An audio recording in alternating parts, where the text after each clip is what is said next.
zaterdag 28 november had ik een nuigen voor première van De Nieuwe Jas van Ede in het Barontheater in Opende.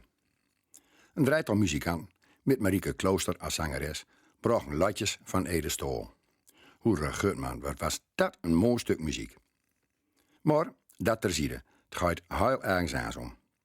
Toen ik binnenkwam, hong mijn naaie jas om een ijzeren hangertje heel aan het begin. Of aan het eind van kapstok, het is me net uit bekijken vanzelf. Kijk, hij heeft biedt voortgewoon nooit te zuigen, tenminste als het nooit erg zo loos is. Maar goud. Na afloop nog even snaden over het optreden en dan storen gaan, maar weer op huis aan. Toen ik bij garderobe kwam, kreeg voor mij aan een man met dezelfde jas als mijn deur uit gewoon. Maar niks los. Mijn jas was nooit van plek geweest. Even verwissig uit vuilden in rechter buitsen buusdouw en in linker binnenbuitsen een lutje puutje met reserveknopen. Ken uit missen, al goud. Toen ik in huis kwam, lag vrouw al op beer. Dus gauw jas uit en achterbruiden onder de box.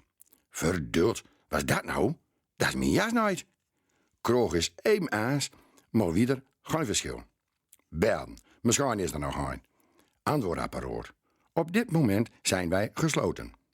Nou, Demmer Robert en Meun van IJsperbaden. Zaterdaags bracht geen oplossing.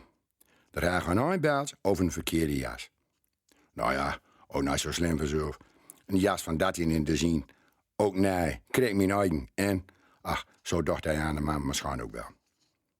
Maar, oh gommers dogen, dat is ook zo.